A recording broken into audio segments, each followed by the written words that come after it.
Hey everybody, this is Rydo and we're back to another live stream of video game news. Today is Wednesday, July 24th.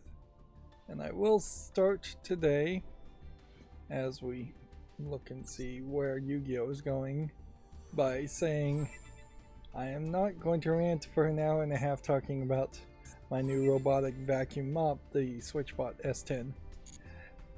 That went way too long, even in my opinion, as far as talking about it, and yeah, there's nothing new for me to say anyways. So yeah, it is working. That is all I can really say, is that it is working as expected. Well, weirdly it did get an update, so there have been like 2 firmware updates in less than 2 weeks as far as this brand new technology that is fairly cutting edge. I mean, I think it's pretty much top of the line cutting edge. But yeah, it is working for the most part. The water refill station has a bug in its design. I will say that lets it drip probably dirty water on the floor, and they've given you a piece of plastic to stick under it to catch that drip and wipe it up yourself, but that kind of undoes the whole idea of not having to baby it.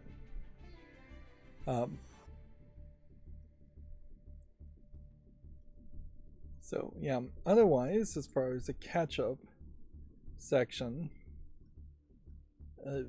I have been playing Islands of Insight, and yeah, making slow progress there, but making progress nonetheless. And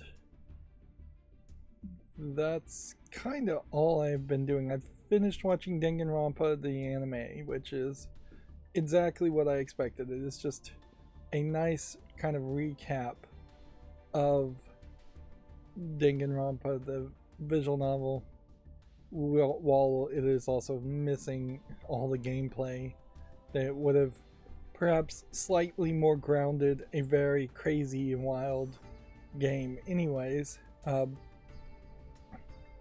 It's definitely something I would say you should watch right before you would play Danganronpa 2, just to remind you what happened in Danganronpa 1, even if that really matters. Let's see, as far as the top games, peak concurrent players, it looks like everything has pretty much stayed the same since Monday. There, yeah. And I guess I'm kind of just back to trying to find something to watch as far as streaming TV or TV to waste my time on when I really shouldn't be. I am still also just playing. I guess I really have nothing to say here. Yeah,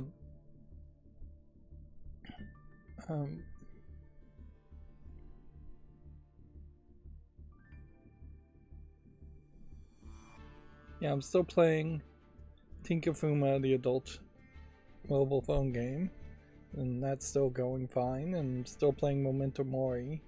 I did recognize in Memento Mori they have certain variations of characters, and the variation of characters have unique weapons. Every character has a unique weapon.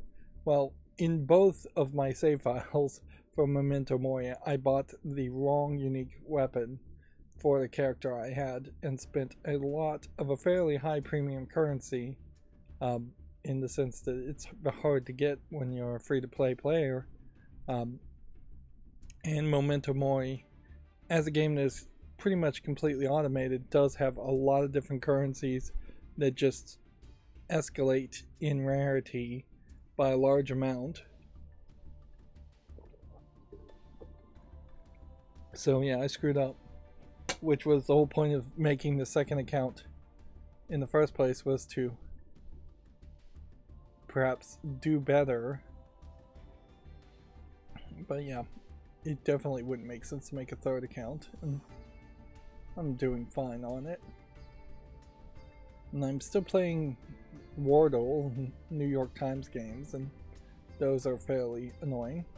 I guess I really don't have much to say here as far as my chart either. It seems like the trend is just kind of maintaining. Not a lot seems to have changed between Monday and today. There's apparently a China Joy Game Connection Indie Game Festival on Steam, and I imagine we will just have the generic same old games being suggested and being put on sale, which inherently I'm visiting Steam's front page way more than Steam ever expects you to. So not a lot is going to change, and I was talking for so long on Monday that there was we scrolled just all the way down to the bottom of Steam, which you would have thought was impossible. I did see a YouTuber talking about this SNK versus Capcom SVC Chaos. Apparently they added there might be something inappropriate in this screen at the front of it, and then apparently there was some thought that probably isn't true, that it had been censored or edited in some way, which, yeah, I'll show it in a second, but I seriously doubt it has been censored, because almost certainly it is just being run through an emulator, and it would take a lot of work to make a ROM hack that would go in and change text or change costumes in some way. And it's not like, I don't think they would bother to do that. As far as popular upcoming, we still really have nothing new. This new No Man's Sky latest update seems to once again have revitalized a game that has gotten extremely lucky in that people stuck with it and the developers stuck with it long enough for it to fix all of its problems that it had during launch. But yeah, if we continue to just scroll down here, it's going to be the same category of games. When we scroll down on these front page, it is very noticeable for the amount of low effort garbage games that get put on via Steam Direct. None of them are making it to the front page. There clearly is some kind of hard limit. Maybe Body Cam is about the closest thing to a low effort game, but also it's mostly positive and has 19,000 reviews, so I mean that alone brings it up to a higher level. But yeah, you would think there would be at least every now and then one game here that stood out as just being completely different, and it's not. And that's a double-edged sword, certainly, because while there is some high standard to get on the front page, some level of curation clearly is happening here, whether it is automated via number of sales, number of reviews, or something like that. That level of curation, like this, might be the closest thing to a no name on the front page. It's not being applied to the rest of the Steam store.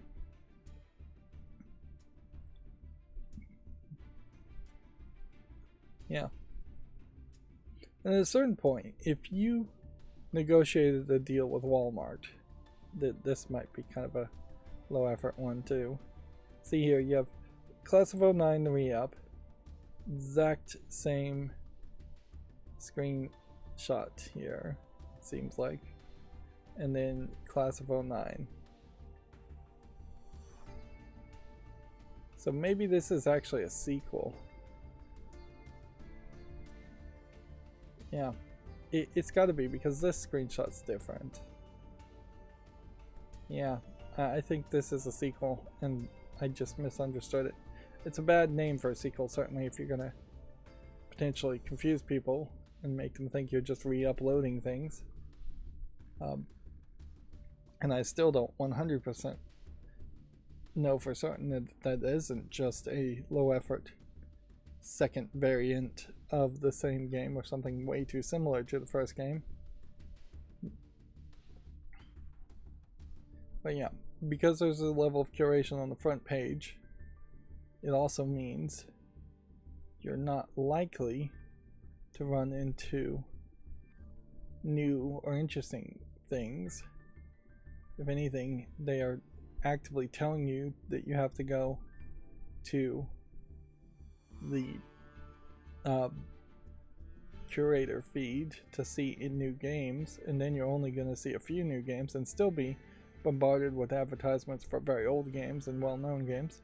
This Angel Legion is an example of a low-effort game, but we had to scroll down considerably far to see that. Then you might have some weird situations like Postal 2, which has some historical value but is also probably a garbage game. This Lo-Fi Sessions game might be an exception, but yeah. The storefront doesn't really serve some a whale shopper in particular very well. Nor do I think it even serves people who only show up. Papers, Please, the short film. Interesting.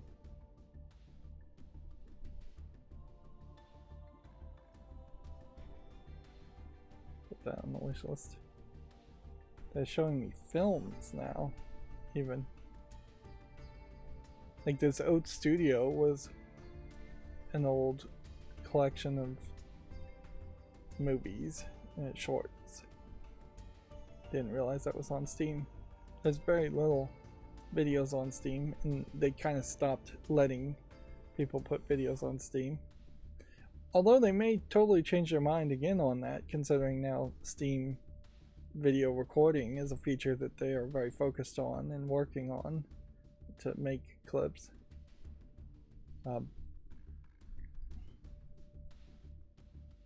Yeah, if you signed a contract with like Walmart, and Walmart said, we're going to put your product on our shelves in our stores, in some of our stores, and then you find out what Walmart really had done is they'd put your product on one shelf at the very back of one store that was the least visited store in the entire world, would that really feel like that was a good faith dealing, which is a legal term, but let's not get into the legalities of it. Here's another one that definitely looks like it's a perhaps somewhat lewd game that's made it to the front page. But yeah, that doesn't feel like that would be really fair dealing, because your assumption, definitely if you signed a contract with Walmart, is that you would be in most Walmart stores, if not all Walmart stores. And using Walmart as an example here is kind of a great pick, because Walmart is pretty notorious for being a very tough negotiator. I don't think I've ever heard any stories of them being a bad faith negotiator in which they did something completely different from what was negotiated. But yeah, the parallel here to that example is that when you sign up with Steam Direct and Valve's company Steam to list your game on Steam, you're expecting that in some way it actually could be seen, whereas in reality, if 99% of all gamers and players only go to the front page and don't even have a clue as to how to search for games otherwise, which I think is probably true. Like, you go to the front page, maybe you go to a curator feed, maybe you browse certain categories, but there's a high chance that a brand new game on Steam Direct will just not show up in any of those lists. Even content creators like me have to bend over backwards to see new games. There definitely is room as you continuously just scroll down here for them to show some newer games, and as I am scrolling down here, we're starting to see some new games, but it is all heavily weighted far below folds, far below anywhere you would actually see it. So again, if Steam said that your game might show up on the front page, but your game is at the very bottom of 5 minutes of scrolling down, does that really feel like good faith dealing? On the other hand, it is also, I suppose, worth mentioning that Steam would be an incredibly worse website if you went to the front page and it was just flooded with clicker games like Banana, clones of Banana, and just garbage games overall. At a certain point, that is what you get with Amazon.com, where the front page of Amazon.com, which I'm spending now that I've received almost everything I ordered, I'm still kind of looking on Amazon and need to stop wasting my time on that. The budget's already been blown 2-3 times over.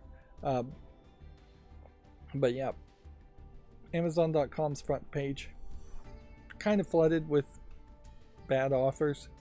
It's what Amazon wants to sell you, discounted a little bit, or potentially marked up to look like it's discounted when it really isn't.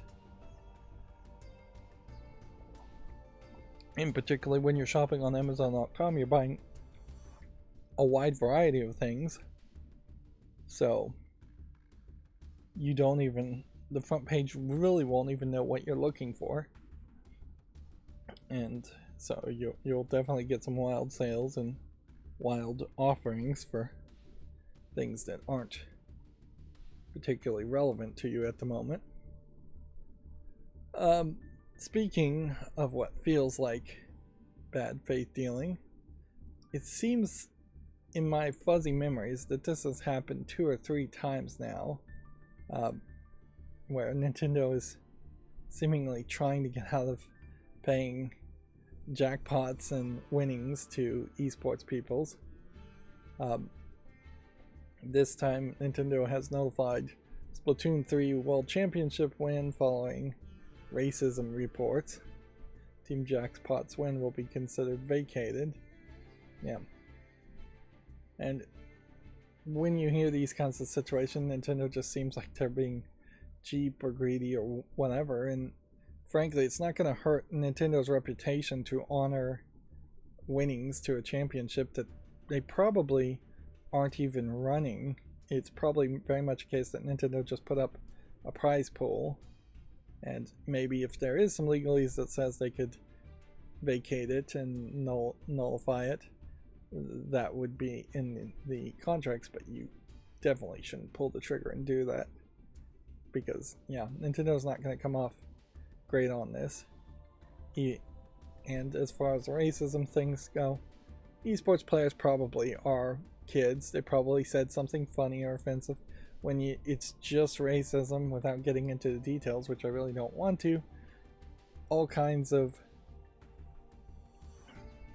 different angles on that could happen as far as who's being racist to who, or what they're saying. And so yeah, I'm fully willing to just assume that Team Jackpot probably did have, to use the phrase, gamer moments, and said something racist or offensive, but Nintendo is not a entity. It's not the parents of Team Jackpot.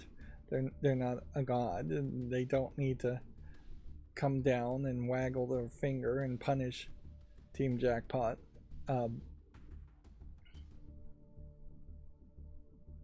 Yeah, and I will leave it at that.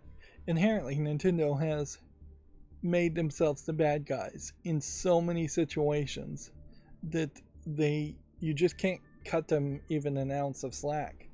Now, anytime Nintendo is involved with anything, I assume they're the bad guys, and I assume they're in the wrong because they have done nothing to fix it. And see, nullifying these winnings isn't going to fix that perception either.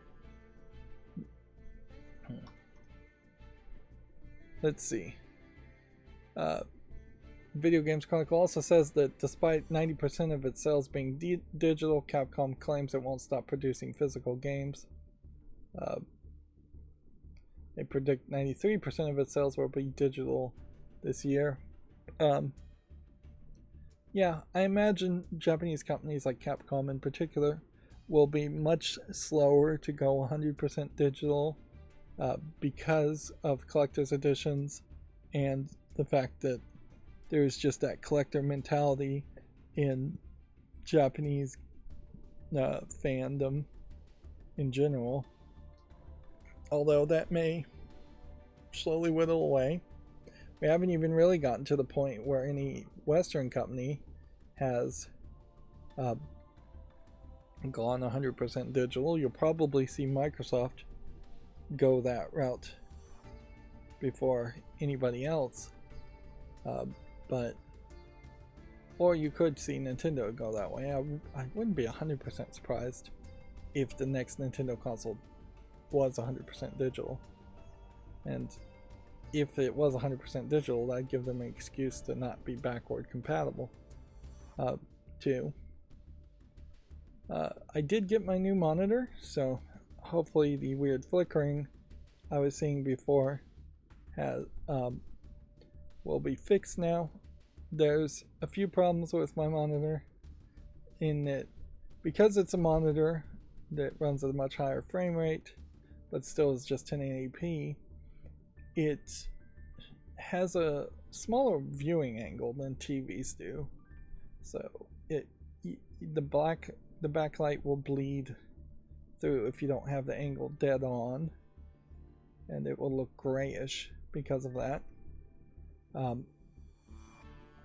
It doesn't have remote inputs as far as infrared or any other kind of remote input, so I can't turn it off with a remote control from across the room. Maybe I'll eventually just say screw it and put a smart switch on it and just yank the power using a smart switch, or there is a crazy PowerShell command for Windows you can run to turn off monitors anyways. But the question will definitely come down to, if I turn off the monitor using the PowerShell command then start a macro running, will the macro, which is artificially moving the mouse and keyboard, wake up the computer? I know that it going to screensaver and sleep, it will be woken up by the macro. In particular, there might be a separation there between mouse input and keyboard input. It perhaps feels like it is a little overscanned on the monitor, like that it's bleeding over the edges. I'm not sure if that really is true or not. It just kind of feels like it because the bezels are so thin. But in reality, if I was to buy 3 other of these monitors to get to a 4K resolution and span a 2x2 grid of the monitors, it wouldn't be a great experience. Like, it's not bezel-less at all. So yeah, I think what I might end up doing is buying 2 more over time of the exact same monitor. The bezel at the bottom is smaller than anywhere else, so I would just flip it upside down, have 3 of them line up, and then have a 4K monitor for my main gaming console. And I still need to put it on some kind of rolling mount, the floor mount too. And so there's going to be a lot of work to just get the monitors closer to my eyes, as my eyesight keeps going getting worse. It has some interesting features in that it can highlight and brighten a corner where you might have a heads-up display, and so you can do that, and it's high dynamic range, and it goes up to 144 megahertz, and it was only about $100, so pretty good, pretty cheap. Not much to complain about there. Weirdly powered by a like 12-volt barrel connector, so power these days is also seemingly less of a thing to connect these things. It has one display port and one HDMI port and a headphone out port. It may not have speakers built in, actually. Not that I care or would ever want to use speakers, but yeah. What I still would really love for something like this is for there to be an official way that you could remove the frame of these monitors and put them right next to each other, so there would be basically no seam, but almost certainly that isn't going to work if it were to take it apart and try and do that.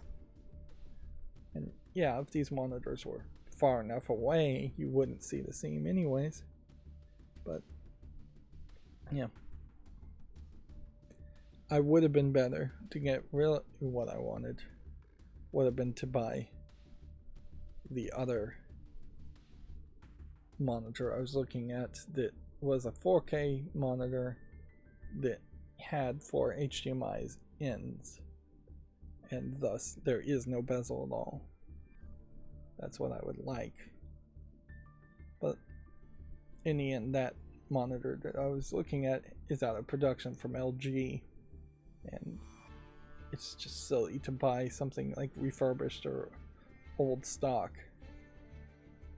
for much more expensive prices. Anyways, I'm supposed to be talking about video games, so let's move on. Although the monitor is about video games to a certain point, in that it's fixing issues with me recording. Ubisoft has published a letter to the Japanese community, quote unquote, concerned by Assassin's Creed Shadows. So I've mentioned this a couple of times before, is that the inaccurate depiction of the only Japanese, the only black African samurai, even in the trailers, in the announcement of Assassin's Creed Shadows, has been received way more negatively by the Japanese people themselves. Part of this only gets exacerbated by the fact that they were using in a trailer a symbol, maybe this symbol or maybe a different symbol somewhere, from an official cosplay group in Japan without their permission, and they were using just generic toy anime props of swords and things in a booth presentation. So they're just not doing, they're not trying. The French company Ubisoft is not really trying to impress here with Assassin's Creed Shadows as far as the Japanese are concerned, to the point where I had heard that a Japanese politician was even going to open an inquiry about that.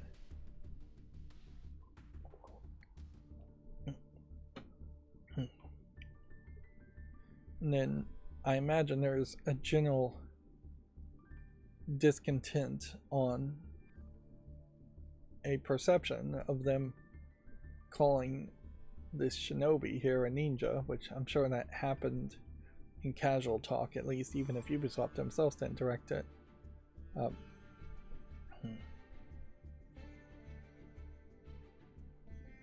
It seems to me that the true story of Yasuki here is something that the Japanese actually take a fairly large amount of pride for, and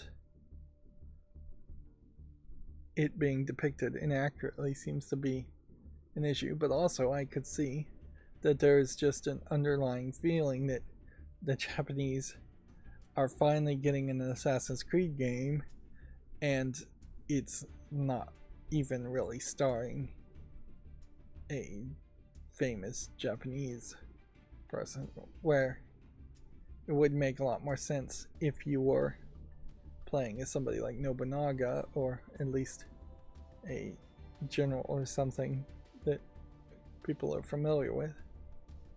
Maybe there's a little bit of unfairness in this, considering that there are entire animes based off of like Romance of the Three Kingdoms style stories, which is, I believe, fiction, but also a lot of animes that are very loosely based off of like Nobunaga. So it's not like the Japanese haven't gone wild and crazy, but yeah. Inherently, there still is a lot of hate for the phrase DEI. And even let me put on a tinfoil hat here for a second and throw out a conspiracy. It may very well be the case that companies intentionally have done such a poor job in having diversity, equity, and inclusion that they have done it poorly on purpose, so that there would be enough of a negative backlash to the point where we are now, where we're seeing a lot of DEI initiatives being canceled and shut down. Inherently, diversity, equity, and inclusion in fictionalized art is not changing much, and it certainly isn't hiring more black people at Ubisoft because you've got a black samurai character in a video game. It's probably not even hiring more than one black voice actor to voice the character at best. But yeah, there is an argument as far as DEI in art in some other ways.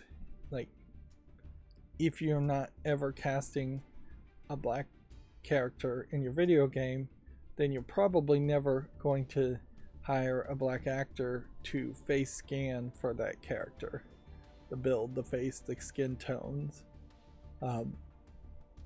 And yeah, even in like live sculptures or live paintings and things like that, if all of your models that you hire are just white people, yeah, you're not giving opportunities to other types of people to be models, and you're not giving artists the opportunities to depict other types of models. But yeah, very rarely in the extremely long history of art will you have painters who go out of their way to paint any different ethnicity of people. The models all pretty much tend to be exactly the same. This article is not really getting into the deep, lengthy statement here. Instead, deciding to link to Elon Musk. So I have to say Video Games Chronicle here is not doing it any favors. Let's see if we can get to the full statement, and I'll say pause the screen if you want to read it. Let's see. I imagine a lot of this is going to be just doublespeak to not mean anything.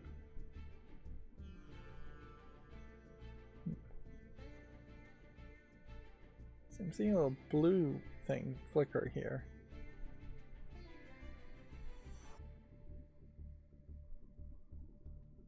I think that was a loading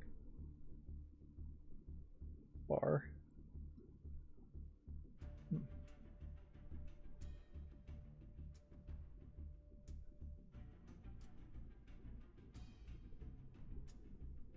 Yeah, 4 pictures of text. I have to also tinfoil hat suspect that the reason why you get these pictures of text is not because there's some limitation on 280 characters. I think might be the level here. Apparently at some point I muted people. Who did I mute? Assassin's Creed. probably muted them just because they were annoying. And I didn't really care about their updates. But yeah, I half suspect it's not a limitation of the number of characters that they do these pictures.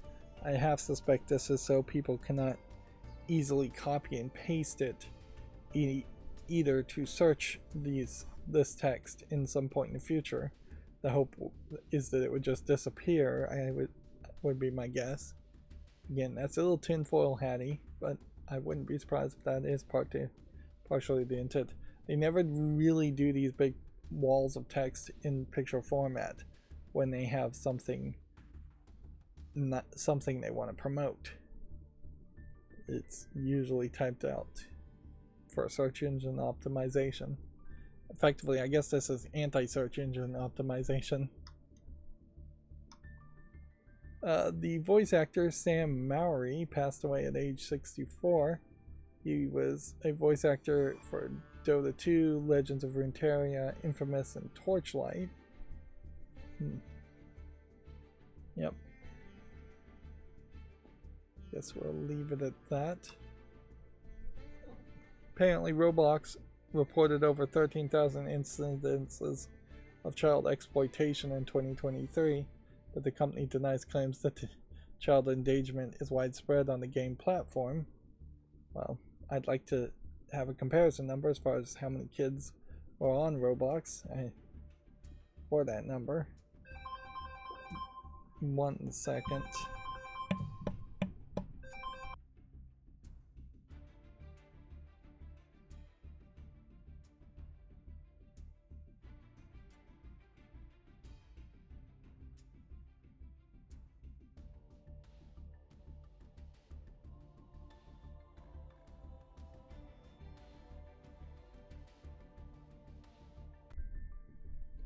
Okay, I'm back. Sorry about that. One emergency led to a bathroom break. To the point where even rolling Duel Live on Yu-Gi-Oh! Stopped rolling. So yeah. I imagine we can pretty much just assume that in my live streams these kinds of emergencies are going to happen fairly frequently. It is, in my opinion, severely degrading the quality of my content. I don't think many people would argue with me on that. And it's also happening in a pre-recorded case too, where I've cut episodes a few minutes short because of emergencies. But yeah, there's really nothing I can do about it at this point. So it's either do what I can and make content, or give up on making content altogether and do nothing, which certainly that doesn't appeal as an option. So we were talking about Roblox having reported over 13,000 incidences of child exploitation. I wanted to snidely argue that maybe Roblox is excluding themselves from that claims of child exploitation, because certainly the mainstream video game news narrative, and frankly the mainstream news in general narrative, is that Roblox seems to be very much creating systems to exploit children, and they definitely have done things that make it seem like that. And yeah, parents in general, I imagine, are not happy with Roblox even before any of the possibility that you could make Roblox games and get Robux for that. I was saying, though, if I'd like to see some numbers here: 77 million daily users, 40% of which are under the age of 13. So let's cut that in half to roughly 25 million daily users. Then 13,000 incidences is not particularly that high. Although 25 million daily users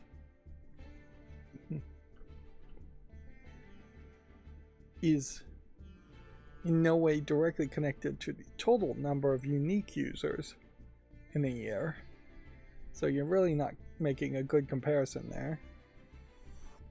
And inherently, you have to be fair and say that any service where kids are likely to gather and you can communicate with kids is going to attract child exploitators. Like, it's just going to be the case. And child exploitators in general are going to be highly motivated and highly dogmatic in their attempts to exploit. There is probably also some cases here where the situations might vary wildly. You might have a 14-year-old exploiting, quote unquote, exploiting a 13-year-old, or you might have a 10-year-old being exploited by a 50-year-old. One of those two scenarios, I imagine, sounds way worse in most people's minds. And exploiting can be several different things, and we won't even go into the details there. You could definitely argue that children under a certain level should not be allowed to communicate in game at all.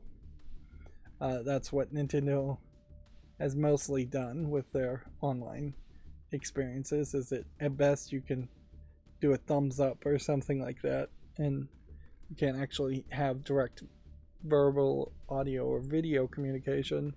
Maybe you can post some text, but yeah, communication in total should probably just be 0.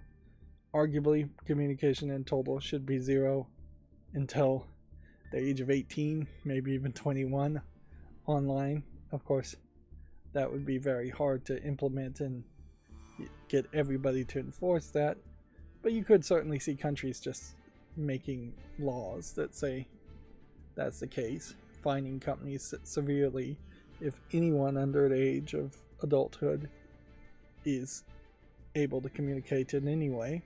And inherently, if such a draconian law was enacted, it would probably make video games a little bit better, because it is very much the case, in my opinion, that when games have voice chat, when games have chat systems, when they have guild systems, those are usually afterthoughts or crutches that game developers use instead of just making a better game. Now, I am definitely 100% solo player type player.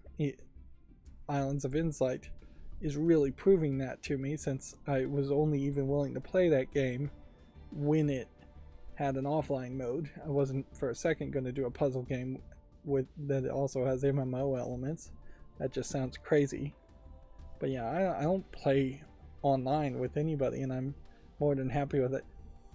I would also throw some shade here and say there really hasn't been a good example that I've seen of a esports style online player as far as professionals. Every single one of them, whether you're talking Dr. Disrespect or any other streamer on Twitch that you might see, like pretty much anybody playing a online game seems to be very much that gamer bro mentality, seems to be totally all about trash talk, seems to be very much not an upstanding pillar of good citizenship, for lack of a better descriptor.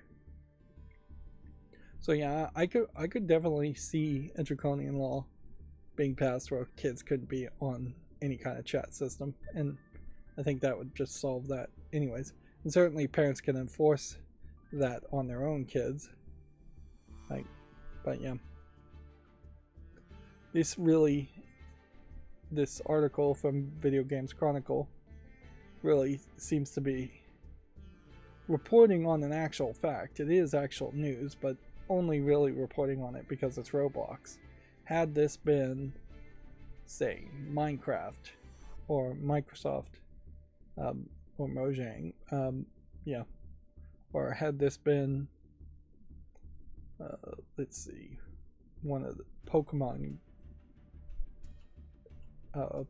game or something like that, it probably wouldn't have been reported as quickly as this has been reported, because inherently every company does file these kinds of reports. They kind of legally are required to, but you don't hear it getting reported on. There is definitely a realm of possibility there that a news site could report on every company's report, but it would become very depressing very fast as you see the numbers of exploitation being extremely high. And as an adult, maybe exploitation in general should be focused on a little bit also, because there's, I'm sure, plenty of adults being exploited. I could argue almost everybody on YouTube that's a content creator is being exploited for their work by Google. Almost every adult who is working for someone else is probably being exploited for cheaper labor or in unsafe or unfair working conditions. Exploitation is really the foundation of capitalism in general, and there's pretty much, I suspect, no way of getting rid of it completely. Even in this, they're also kind of stretching the phrase exploitation too, because I imagine most of this is attempts at kidnapping or crimes of a sexual nature. I'd imagine almost all of the incidences are that, not trying to get kids to work for free, making Roblox things or work for free some other way. The PlayStation 5 update, a new PlayStation 5 update, adds game session invites with a URL and a new voice command, plus performance and stability improvements. I imagine in part why you can send game session invites with URLs because they are not happy with, and I imagine they're not using the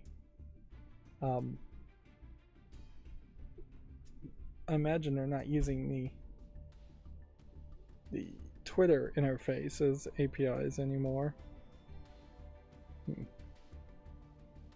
And so yeah, I imagine they needed that to be a thing.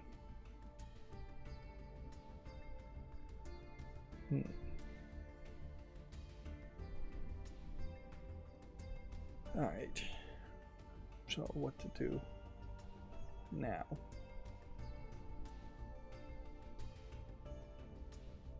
Okay, well, we're not getting anywhere today, and once again my groceries were just delivered, so inherently either I would sit here and continue to stream for another hour and a half, or I need to take another break for another 5 minutes. It will be a shorter break, I promise, but yeah, I'm gonna have to go put up at least the frozen goods stuff, so I'll be right back. Okay, I'm back again. What's gonna be really irritating is it's gonna turn out that I'm gonna have an amazingly high amount of watch time on this stream just because I'm showing Yu-Gi-Oh! With no commentary. But yeah, that's not the point of making these streams, and certainly it's also irritating that I've spent only about 50 minutes making content and it somehow was an hour. That doesn't even seem right, of being distracted. Suffice it to say, I could use some extra hands, some assistance, as far as somebody to help accomplish things and put up groceries and things like that. It's no wonder that people get married. It takes 2 adults just to manage one house at minimum. In reality, it probably has averaged closer to 2 adults and 3 to 4 people in total, 2 other kids, to manage a house, and that's certainly how it was in the old days. And if you were talking farms, you would have many kids to run farms. So yeah, it's kind of crazy that there isn't more thruples and polygamy. Of course, it makes a lot of sense when you just realize people can't get along and jealousy is an issue, but it would make a lot of sense to have multiple family cohabitating under one household. And that there are some ways to do that without involving romance and sex, certainly, and that you can just have multi-house homes, multiple family homes. Of course, that has nothing to do with video games, so let's move on. Candlelight Games has been formed by ex-Pixelberry studio developers. Since I feel like I've been going too long already, I'm not going to get into much more detail here. A new company has been formed. We shall see in several years if they can make a game and release it, and whether it will be a relevant game. Helldivers 2, biggest update yet, has been revealed ahead of its August release, which I imagine will bring back any lapsed Helldivers 2 fans. Although it still seems like there probably is a fairly stable fan base as far as Helldivers 2, though. I don't think you're going to get a lot of new players, but I don't think you're going to inherently lose a lot of players either. In the same way that Destiny 2, I imagine, has had a long, stable fan base for many years now. Weirdly, even though these fan bases do seem to be fairly stable, they seem to be outpaced by just the overall growing of the number of gamers out there, or perhaps even a slight increase in the amount of hours gamers spend on average playing, because it really isn't a situation where everybody goes and plays Helldivers 2 and then several other games lose their fan base because of that. Although it may very well be the case that that is happening, it's just at a very long scale, so people who maybe were playing Halo went on to play Helldivers 2, and Halo's no longer reporting numbers. There is a report here that Xbox Game Pass may expand with more subscription tiers. I don't see any reason to believe they wouldn't. Inherently, there might be an argument to it anyways, though, because you're offering several different things in Xbox Game Pass that I imagine don't appeal to everybody equally. I could see somebody wanting to pay just a cheap tier for cloud saves, and I could imagine people paying a slightly more expensive tier just for AAA games, but they don't care about the old library games.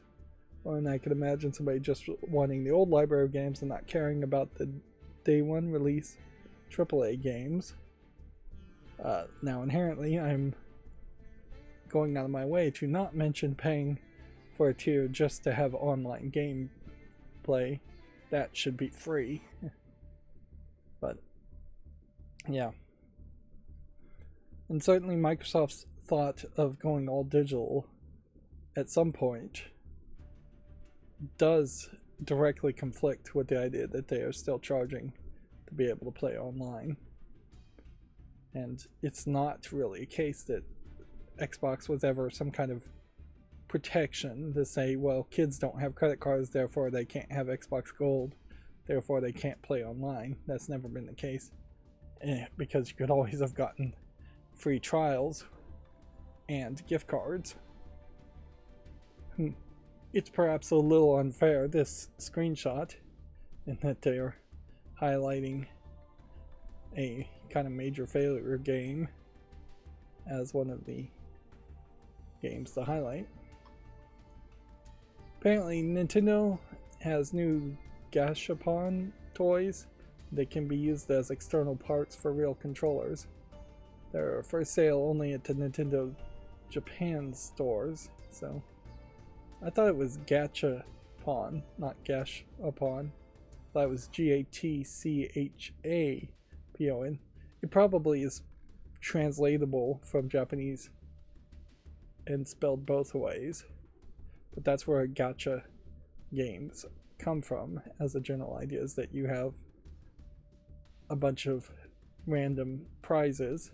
Usually, in my case, when you're playing gacha games, it's anime girl skins and characters that you pay usually 100 yen for the actual real world gachapon toys, but you pay some amount on the digital one to see if you win something big.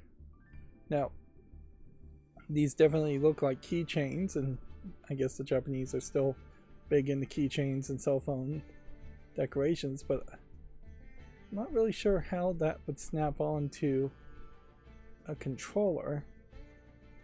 And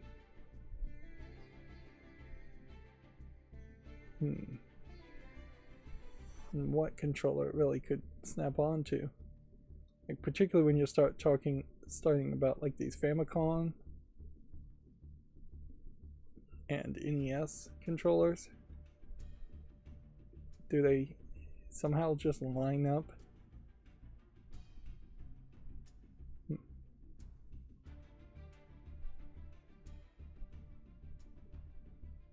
Oh, I see what they're saying.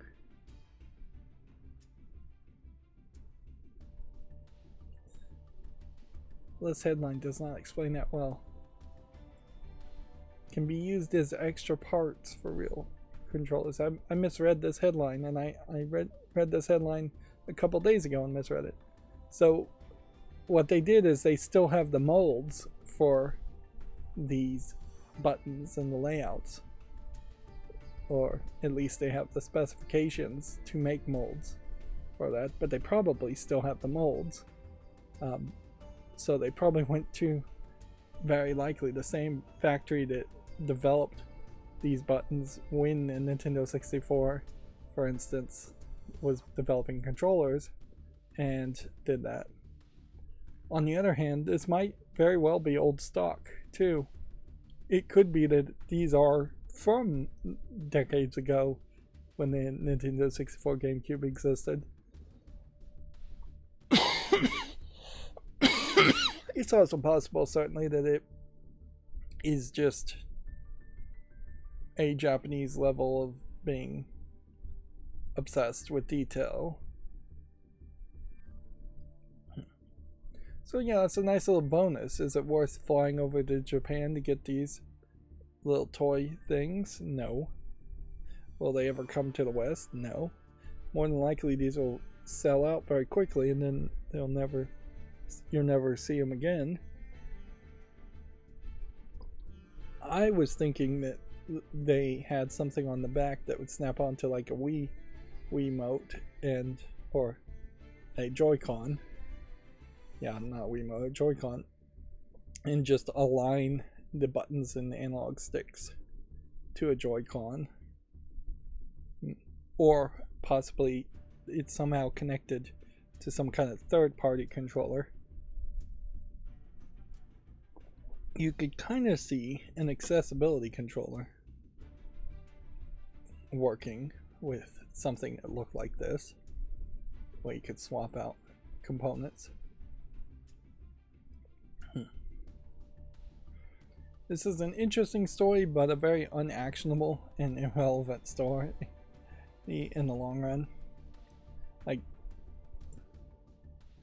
inherently, well, you would have to have just some kind of obsessive love for these old controllers, that you wouldn't think newer controllers are better and better designed, and you still couldn't really call your controller mint, unused, and just fresh out of the box because you had modified it or repaired it.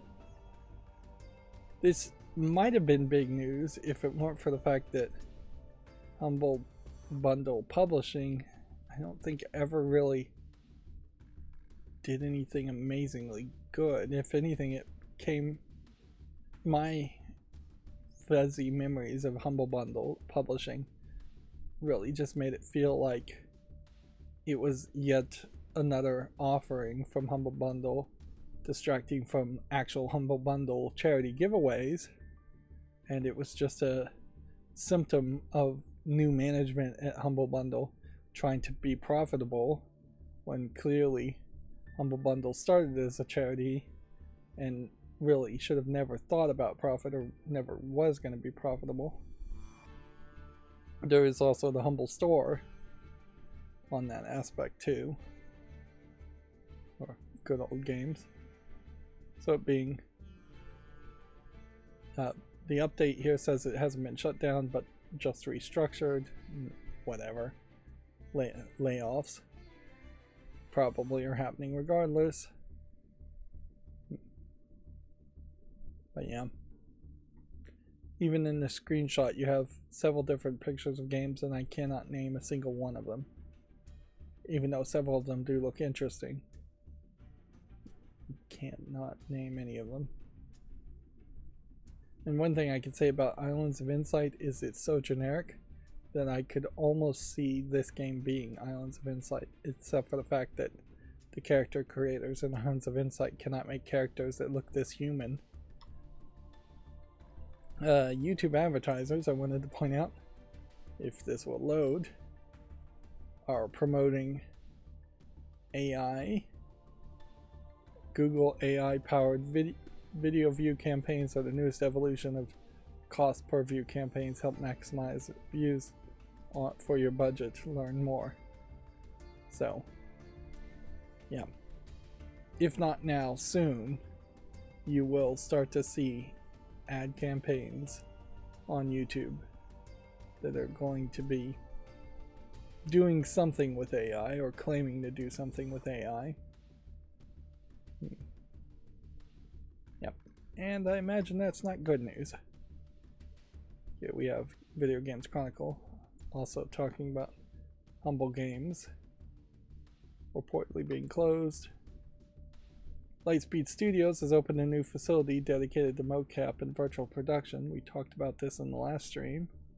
I do suspect we will start to see more game related companies that are really just going to become animation companies and focus kind of exclusively on that. And they're going to abandon bothering to do any real writing or programming as far as gameplay mechanics go. Although I seriously doubt that is going to end up being a big deal.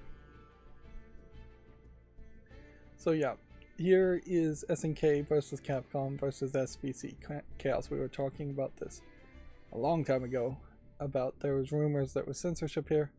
I seriously doubt there is actually censorship, because you have a prominent character here in a two-piece bikini style outfit for one of the kind of few numbers of characters you can even select and play as. So yeah, if you were going to do censorship in this old game that's almost certainly just around being emulated, you would think you would start there and change the outfit. But yeah, I don't. It has been modified, so if you want to expand the idea of putting a warning screen in front of a game as censorship, then I guess I would have to agree with you. By that definition, the game has been censored, but I just don't really think most people would call that censorship to add a warning in front of it, in the same way that if every single TV show and movie on cable has been adding warnings in the top corner or at the beginning of the movies that they're showing. Although in most cases on cable, most movies are censored, edited, and content is being removed or sped up or changed or blurred. So there has been actually almost 100% censorship as far as movies on cable and basic cable and extended cable. It's not until you get into things like HBO and the premium cable channels that you start to have no censorship. But yeah. And noticeably, I haven't heard a lot from censored gaming lately. So, and I imagine a lot of that is just because there hasn't been any games out really to even be concerned about. This China Joy Fest for Steam looks like it's going to have a fairly long list of Chinese games, or games designed in China, or games targeted towards China, but indie games that I assume would be self-publishing.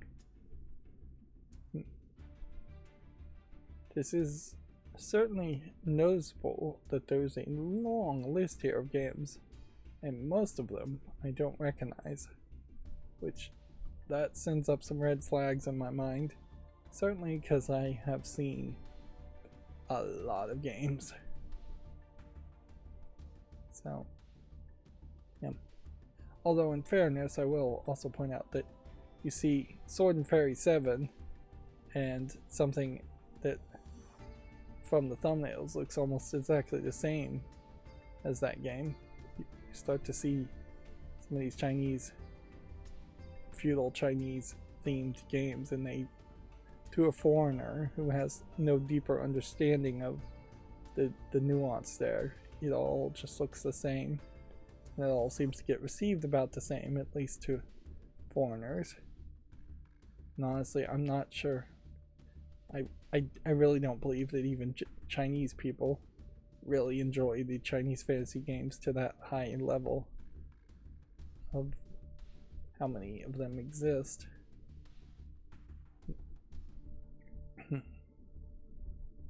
There is something to be said about how feudal China just does not seem to have that coolness factor in my mind compared to feudal Japan. Which is kind of ironic because feudal China at times was being secretly run by Japan anyways.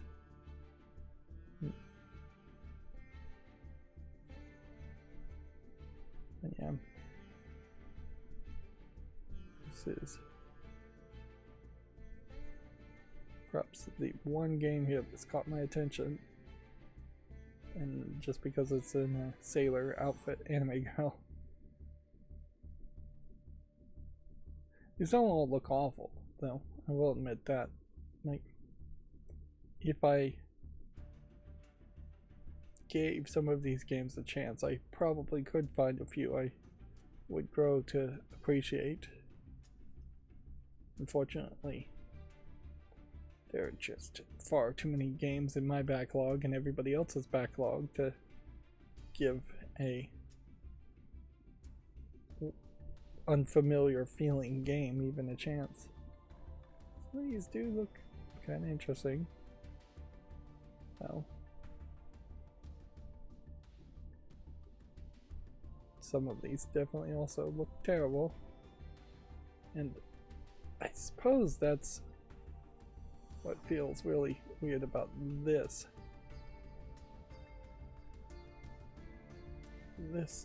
event in particular, is that there's a much larger number of games being highlighted, where some of the other events have really kept it fairly minimal as far as how many games they're going to highlight. Dark chess.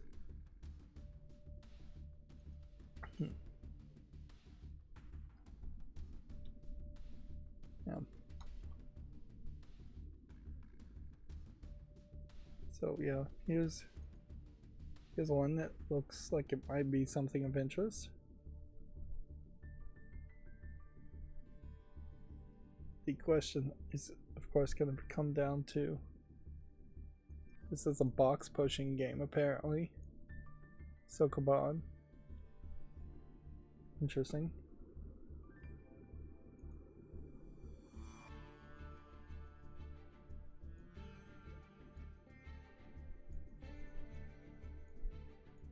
This one's rated very positively, so I'm going to go ahead and put that on the wish list.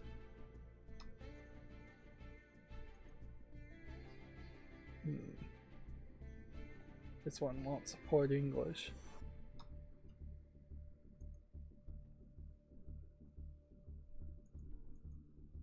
This looks like it might be interesting, so I was able to find a few.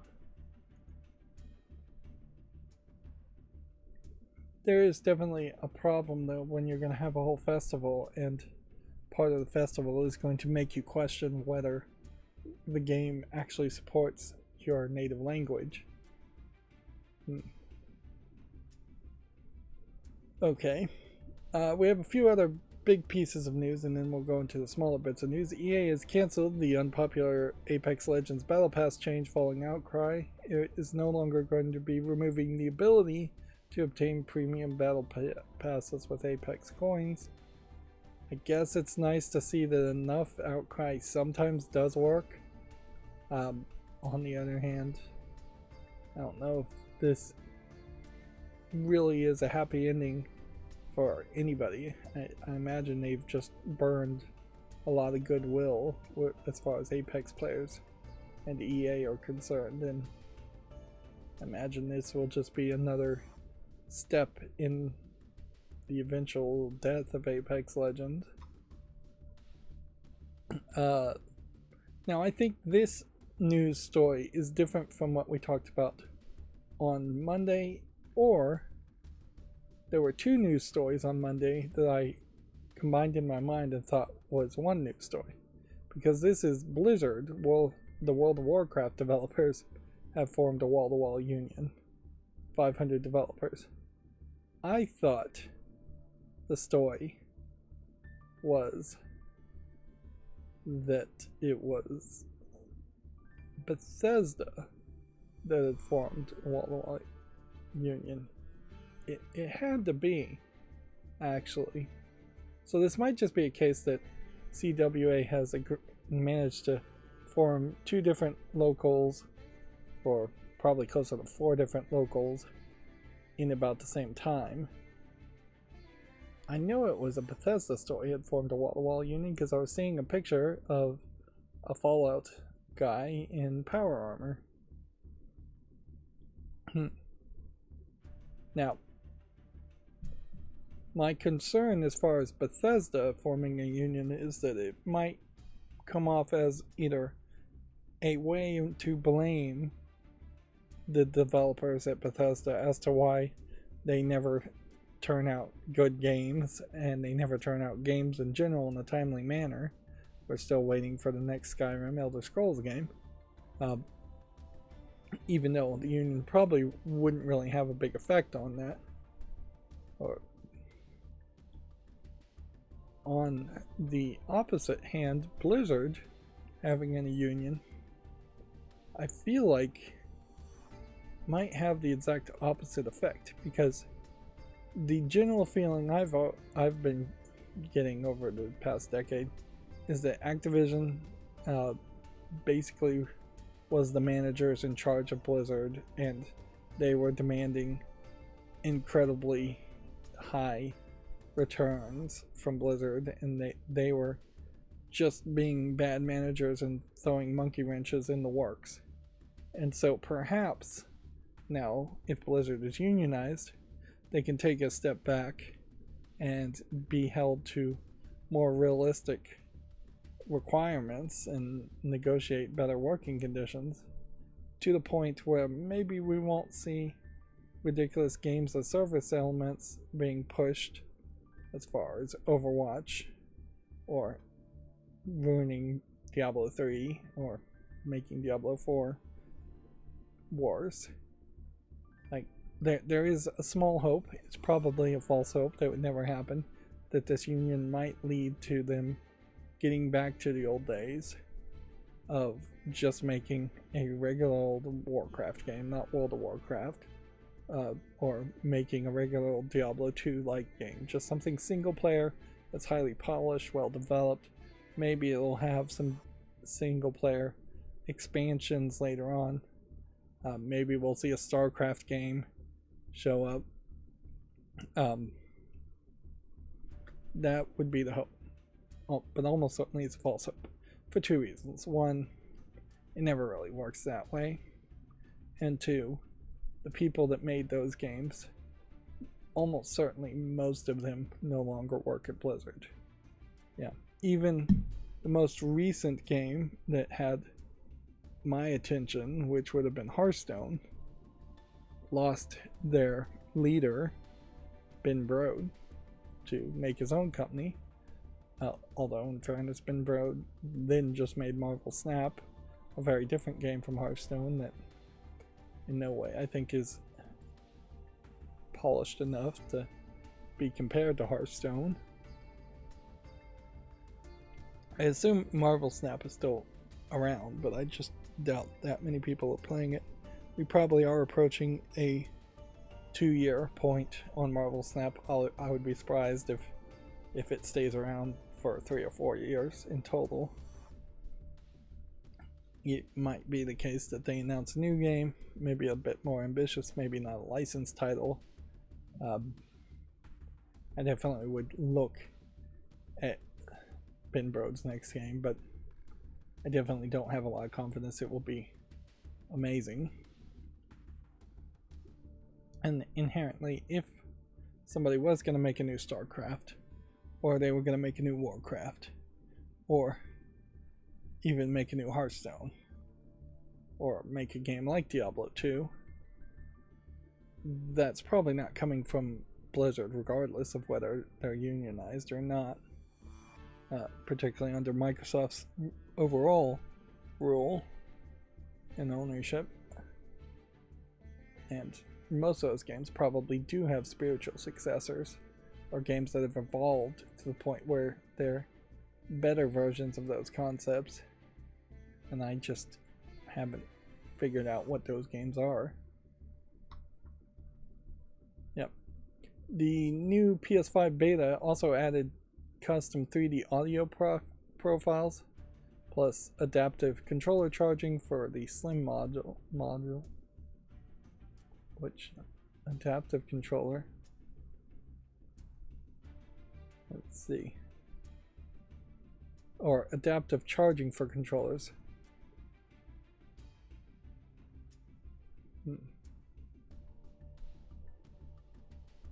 So you can have 3D audio profiles for headphones and earbuds. That sounds interesting. I am always interested to see if audio would go more towards being at least surround sound and 3D in some way. Get away from stereo. We've had major upgrades in resolution and brightness and high dynamic range, and still the majority of people are listening to audio that is just stereo. That's one of the things about Ounce of Insight that I think is also wrong, is that the audio soundstage is not as good as it should be. When I hear a hidden cube making a sound in my headphones, I should be hearing it in the general direction of where it is and not just around me in both earphones.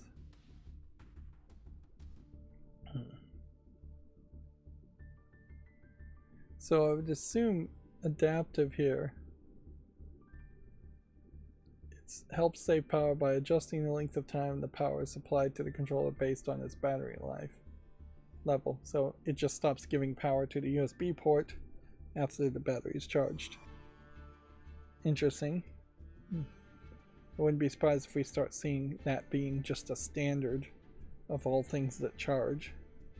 Most things do have battery controllers that will stop accepting power after they're fully charged, but we haven't really seen a lot of devices cutting off power. And inherently, in the case of a PlayStation 5, even a PS5 Slim model is going to be using a lot more watts to keep the whole thing turned on to charge a controller when it's not necessary.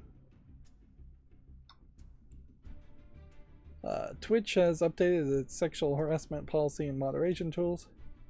The streamer is attempting to crack down on sexual harassment on the platform with clearer language and defining the behavior and improved means to moderate it. I wouldn't be surprised if this is a very delayed response to Dr. Disrespect information getting leaked.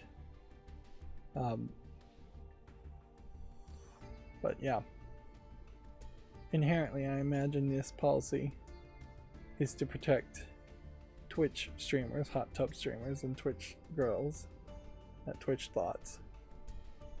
And arguably I wouldn't be surprised if calling them Twitch thoughts alone is considered sexual harassment, which in fairness, thought stands for that hoe over there, so it is sexual harassment at its basis, even if you're just using the vernacular as a shortened phrase.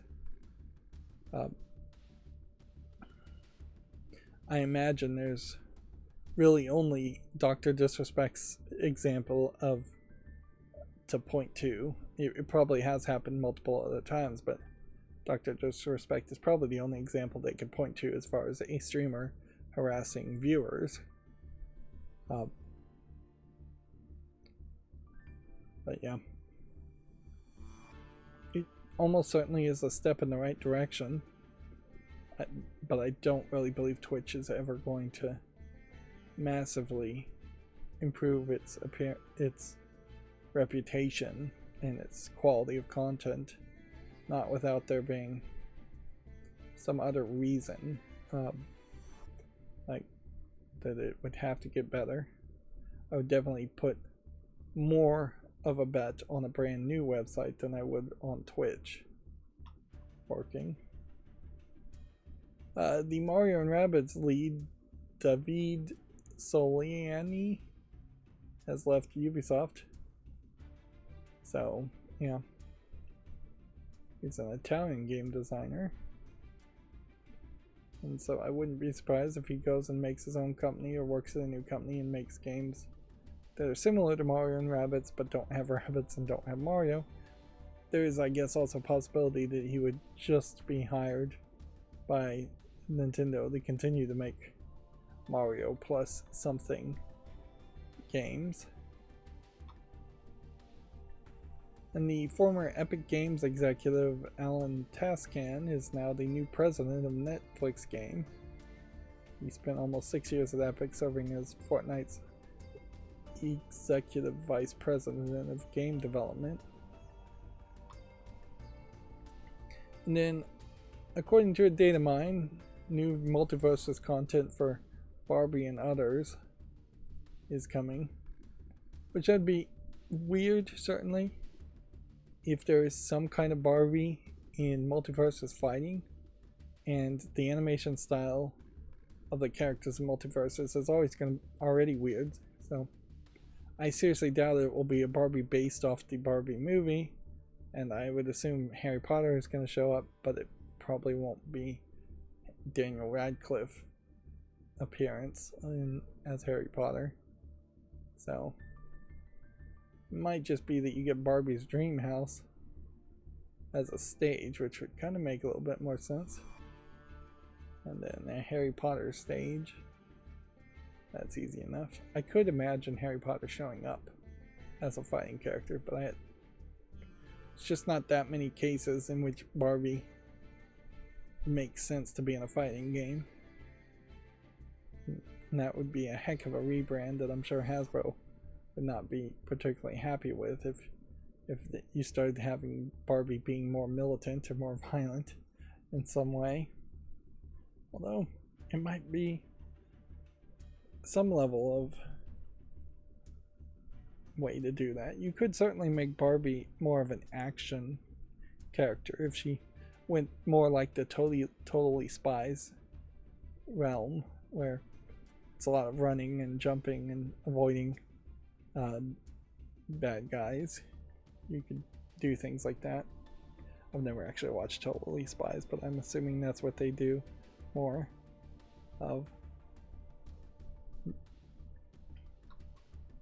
Okay, well, just go ahead and reset this, and then we will come over to the regular news on a different tab. My macro still broken. I'm becoming a broken record saying the macro's still broken, but it is. It did somewhat. It somewhat works and then it somewhat doesn't. So I'm being split between two different windows. Still don't really have a clue why. Apparently, Scotfold Into the Fray is coming to the PS4 and 5 and Xbox One and Series and Switch on October 4th. And then we've got a lot of games. Let's see. There. That probably have come out. It is to be expected that there would be a high number of that. I did hear that YouTube is cracking down on having sponsorships for gun companies, so at some point there is going to be a case where even trailers of video games with guns in it might run afoul of YouTube. I hope it's not going to get down to community guideline strikes, because at that point I can't do these kinds of streams anymore. Yeah, I would just out of just frustration probably just give up on live streaming altogether at that point. This is just shopping simulator except for its tech items, which I don't think it's even that many tech items. And here you have like a little kid asset flip, and here you have a belly showing asset flip.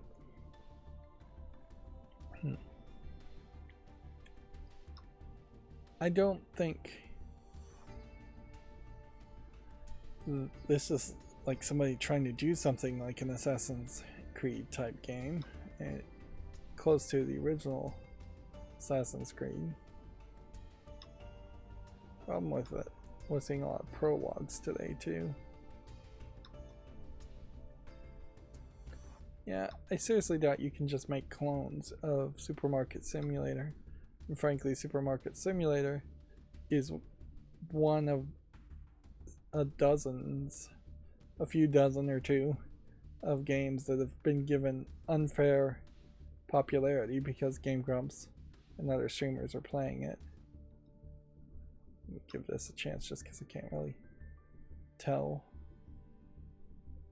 Language Learning Simulator.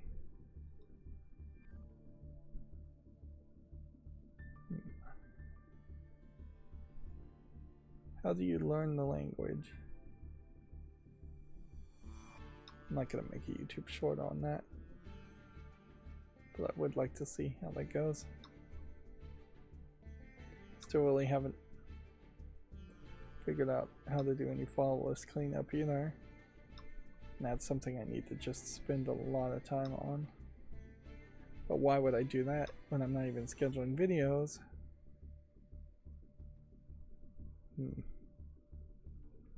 This is not polished enough. Not moving very fast today. Which that's not a huge surprise. I've been exhausted by doing other things and being distracted.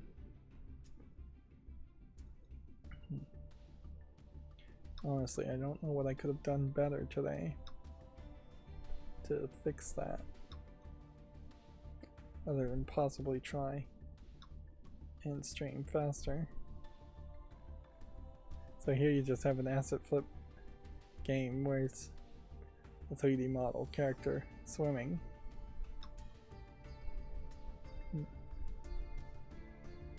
Some logic puzzles. I'll give it a chance. It's probably not good enough. It kind of had a high number of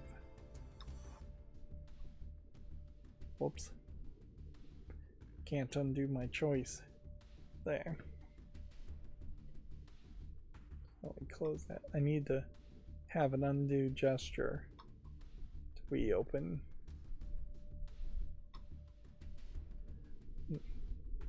Shallow sea roaming. Yeah, I'm not being picky enough. When you have such a generic name like this, that screams it's not good. 3D puzzle is another great example of just generic things. And inherently a point and click game. Let's see, is this out of early access? Put down the wishlist. Yeah, I don't even know what I'm doing with the wishlist at this point. I doubt I'm going to buy much of anything for this entire year going forward, for the rest of this entire year.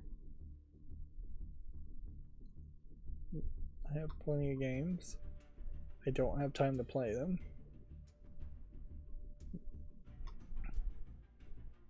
Might get lucky and have somebody else play Yu-Gi-Oh for me, which might work out nicely for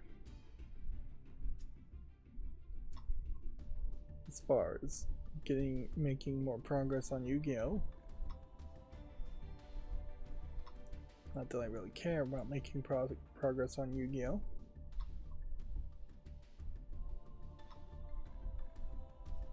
Yeah. Inherently, I guess what I would do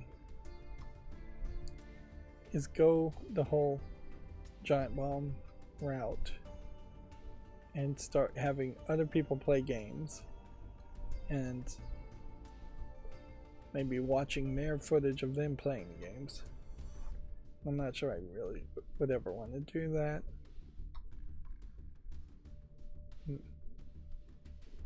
Because you do take away all your control at that point if you do that. So if I was watching somebody else play a game, they would potentially just walk past an interesting part, or they may skip a level, or they may play a level differently, and the interactive nature of video games just doesn't allow for that. Whereas me watching somebody else watching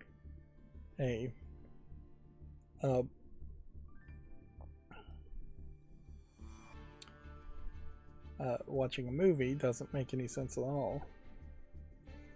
That's just Inception level nonsense. I'm surprised nobody stopped this. Hawk 2 Dua.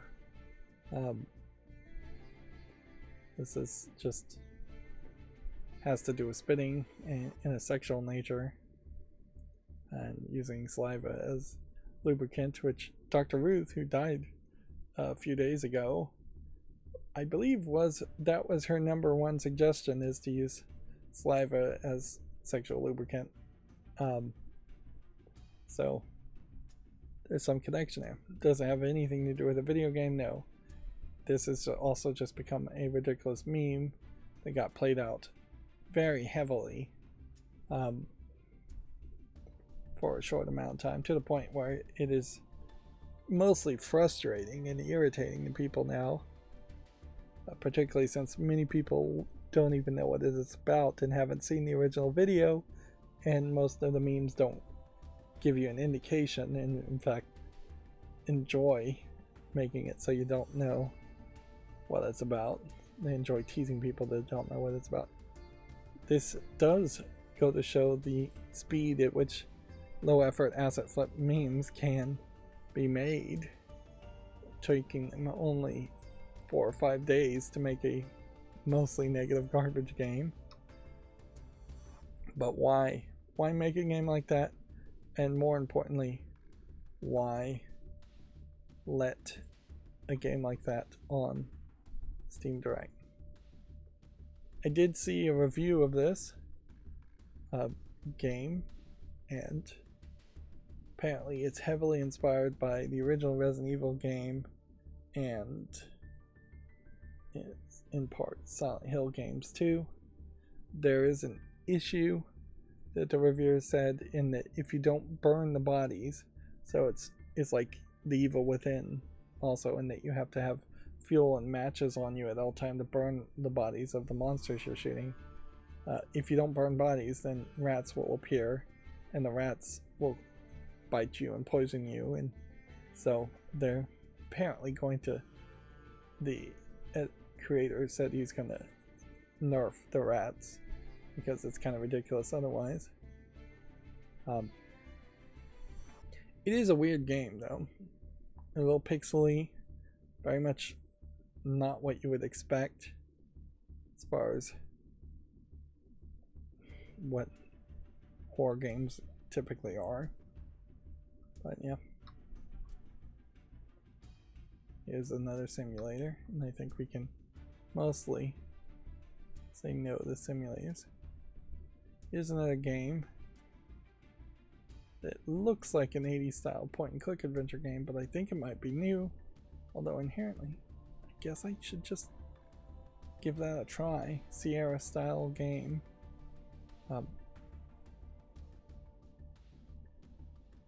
Let's see. This version includes all 3 episodes and new extra content. It's probably not a very long game, but most Sierra games were actually pretty short, and they just killed you very quickly, and you had the save scum, and that's where the length of games typically were coming from. This is just a tower defense game. Here we have a Tomb Raider looking character in this thumbnail that does not match any of the screenshots at all. As far as I don't even place a character that seems to really match that character, so that's gonna be a no. Give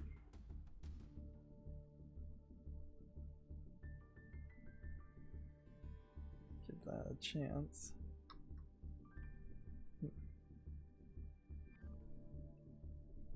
I'm even going to give this a chance. I'm being very generous today.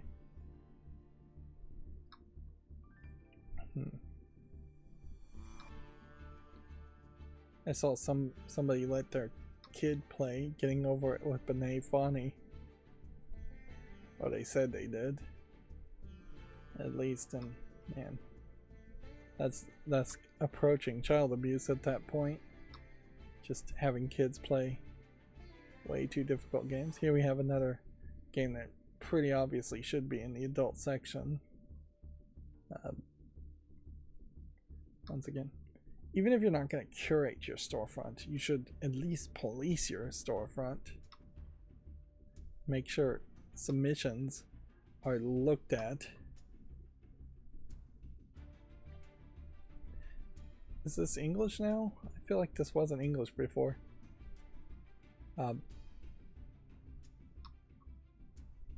I wonder. Yeah.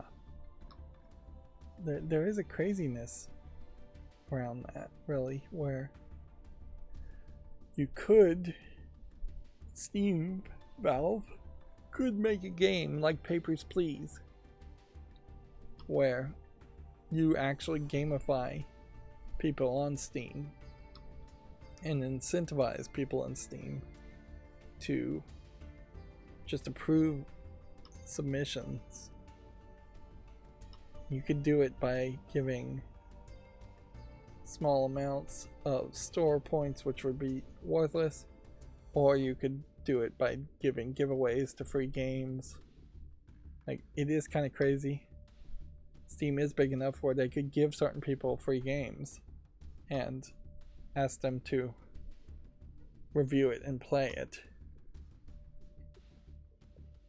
And there's a lot of kids that would probably do that, even adults that would do that, although that also does scream exploitation at some level. Probably wouldn't be a very good deal.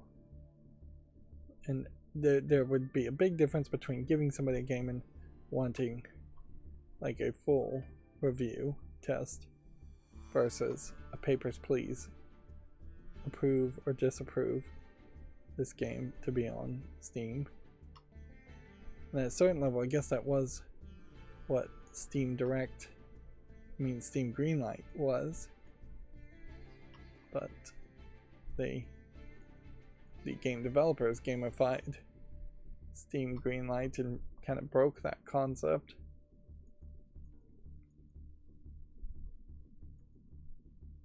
Yeah.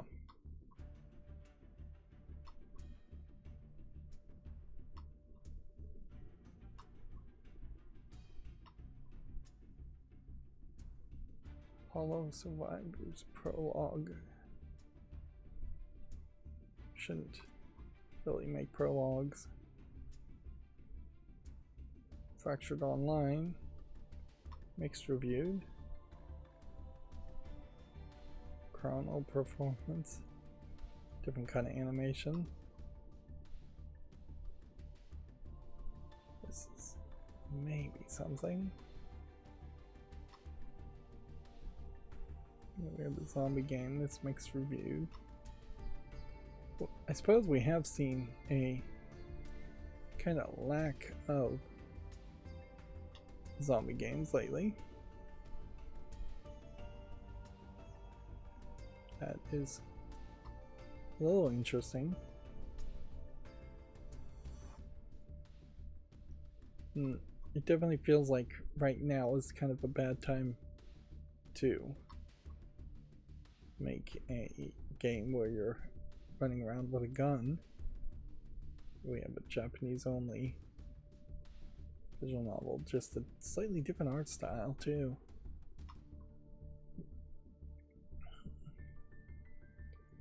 Yeah, since I did watch all of the Danganronpa anime, I definitely question,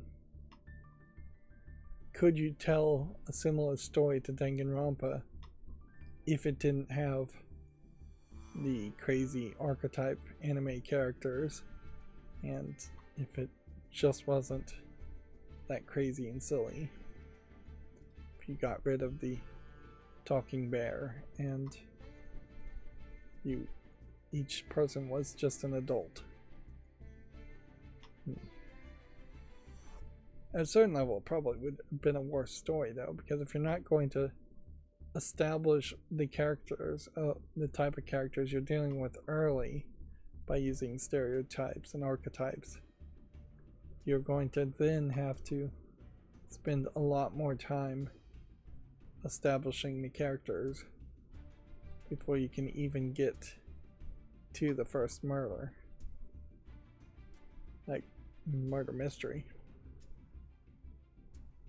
which even Sherlock Holmes type stories typically do jump past characterizations of people and have them as archetypes, or have Sherlock Holmes describe the person in a brief profile synopsis, or Watson describe them. So we've got some, assume these are all going to be gamedeveloper.com things. I'm probably in the wrong place here. We need to go say the Video Games Chronicles headlines first. So Humble Gun Games has reportedly been closed, and the update says it's restructuring after 36 employees have said to have been laid off.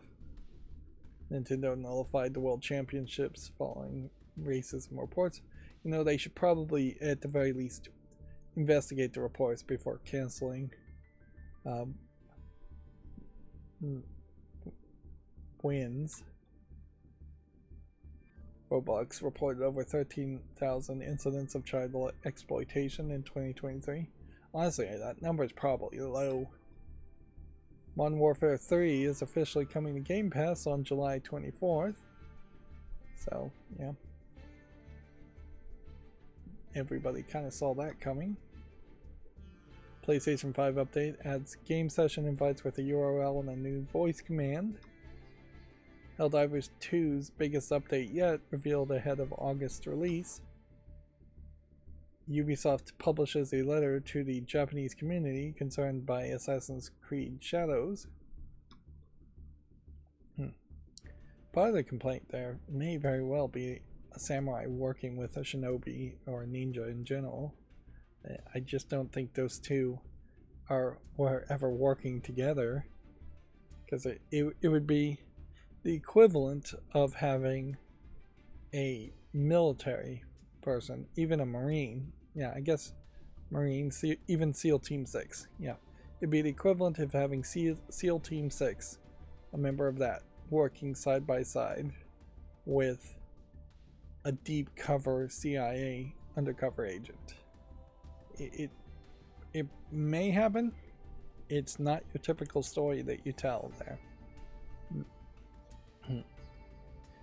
And certainly I imagine that some of the feudal lords in Japan did have ninjas and shinobis working for them and samurai working for them at the same time, but he would have probably given different orders to different people and kept the two separate. Moving on, Capcom says it's considering how to make Mega Man games on a regular basis. The last major entry was released in 2018, so talking 6 years. That is an interesting question, certainly, since the gimmick of Mega Man is fairly limited. You can only think of so many different abilities before you're just recycling concepts. So at some point I would imagine what they need to do is just admit that they've made all the kinds of robots that possibly can be made. Cut Man, Flame Man, Electric Man, whatever the names of the enemies actually are. And as far as what abilities they give, just admit that that's done. And then embrace the idea that they're going to make new games that are going to be new levels, better polished levels, way better graphics, where Mega Man is just going to end up fighting the same robots over and over again with every new release. Which, that worked for Mario. Almost every Super Mario game, you're fighting Bowser. They didn't have to invent a whole lot of new Bowsers over the long history of Nintendo games. There are a couple of exceptions where Bowser is not the main focus as far as the bad guy in Super Mario games, and there are definitely gimmicks added, but Mario Odyssey's gimmick for the most part was that you had hats to control certain characters, a magic hat that lets you control certain characters. That's like one gimmick that they had to think of, and the rest of Mario Odyssey is pretty much just a Mario game, Mario 64 game. There's some other gimmicks there, certainly, but not a lot. Fandoms of long-running series like Mega Man are not really looking for major changes. But inherently, this is also Capcom maybe giving more excuses than actually promising to make any real new Mega Man games. I'm a little surprised how popular Mega Man is anyways, but it definitely seems like some people like the challenge of Mega Man and the variety in which you can go in different directions in different orders. Mortal Kombat Onslaught is shutting down after 1 year. Most mobile games don't make it 3 years. This one, not even one. Notably, though, I did not even remember it existed. And a mobile game around Mortal Kombat that isn't just emulating Mortal Kombat 1 and 2 is probably a dumb idea. Just looking at the screenshot, it looks like a ridiculous idea. I don't see why a game like that should have ever been greenlit in the first place. It would make more sense for me if you needed something mobile for Mortal Kombat. It would make way more sense to simply have kind of a companion app that would show you fatalities and moves, and maybe have a small area where on screen you could test out combos and moves. But yeah, a companion app that just told you backstory and moves, and showed you fatalities and talked about the whole history of it would have been good enough. Of course, none of that's going to be a game as a service that would get you actual money. So yeah, I don't know how you address that issue. You probably don't. You just don't make a mobile game in the first place. Xbox is reportedly exploring more new Game Pass tiers, including a cloud-only option and possibly a family membership, which there is a small possibility, I guess, if Steam Family never really works, family share for Steam never really works outside one household, and then the Xbox made a family membership that did work outside of one household, that you might consider that. Or certainly there's a case of kids were all playing on Xbox, but I don't think kids are playing on Xbox.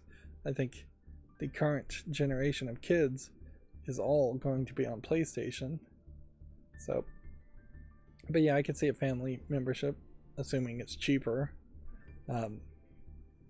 A cloud-only option, also one would assume, would have to be cheaper, but it would make a lot of sense to have a cloud-only option if you're just streaming Xbox to a Amazon Fire Stick, which maybe that's where they're really going to go for a percentage of the fandom. Skull and Bones is coming to Steam in August. I would have to assume that this is a desperate attempt to get more of a audience.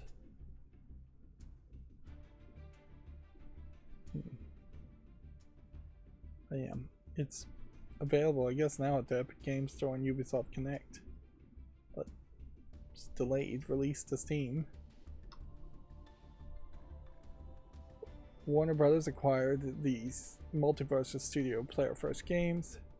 The more I think about it, the more I feel like this was done because Player First Games spent too long developing Multiversus and went broke. And so, to keep the employees at Player First Games employed, they had to sell the whole company, is my theory, to Warner Brothers. And Warner Brothers begrudgingly probably acquired them, because if they didn't acquire them, then Player First Games would have gone out of business and stopped working on Multiversus. I don't think that this is a situation where it's a good thing. When we look here at the animation style of several of the girls in Multiversus, not the mouse, there's kind of this distinctive weird style for a lot of characters. Like, none of it really feels on model. So, but yeah, if they would throw a Barbie character in there,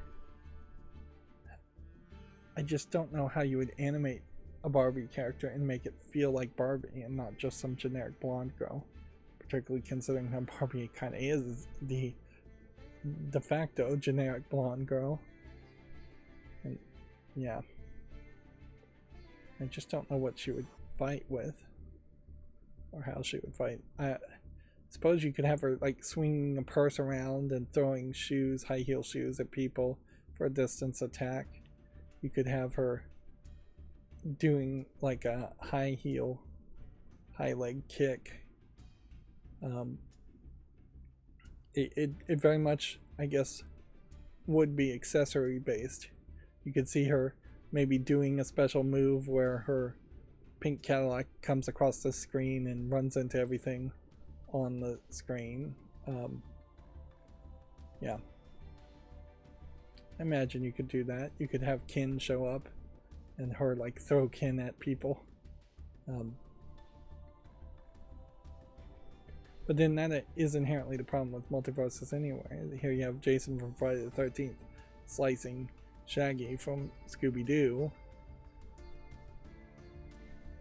And I guess if they wanted to get really crazy, they could go into the golden era of animation and bring back like Bosco and maybe Speedy Gonzales and some of the characters that Warner Brothers would never actually bring back because they're offensive or too old and not being wouldn't be recognized.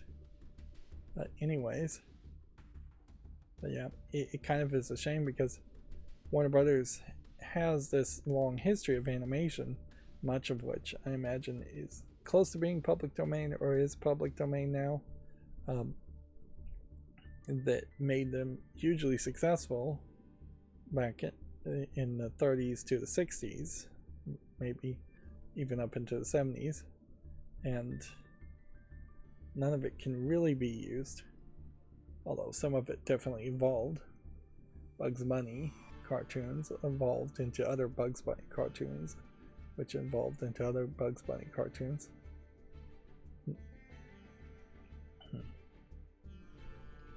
But yeah, let's continue our momentum here, otherwise I'm gonna take even longer.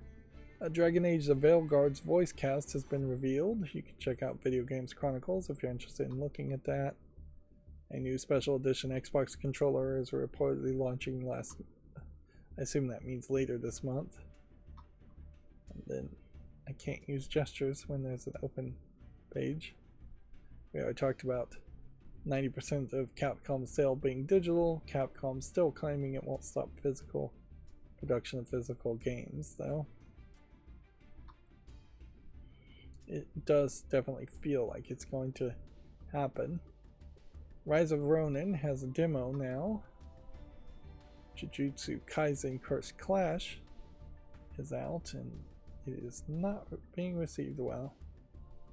For as much as they promoted this game over a very long amount of time, it's kind of a shame, but also I'm not super surprised on that. They're adding a character, Kamo Noritoshi, on July 25th.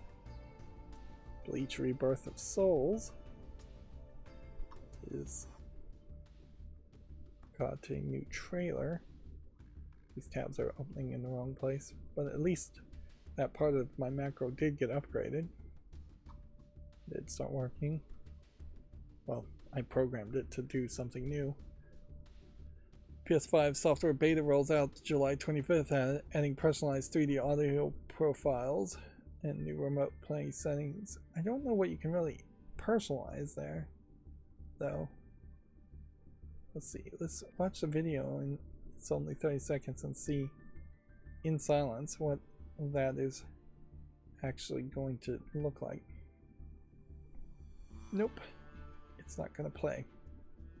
And see, that's the weirdness. I even disabled Privacy Badger just because I thought that might be part of the problem as to why some of these are not working. But nope. Hi, well, then I guess I just will never know, because this video doesn't want to play. Well, you know, we could just click watch on YouTube and see what that does. Yeah. So I'm hearing sound effects. I'm wearing headphones right now, and I'm hearing ding ding ding. Now it's all in the left of the sound space, on the left side.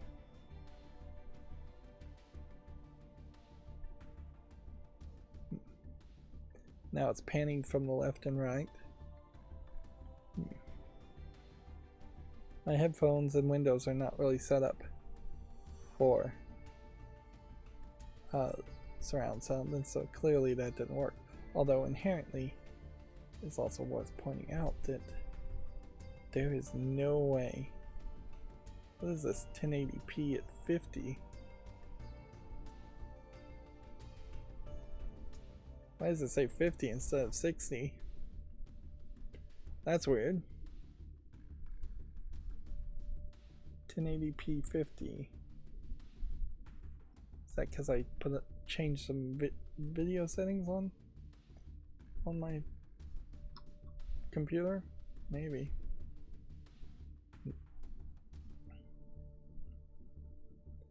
But yeah, that doesn't seem like that's too much.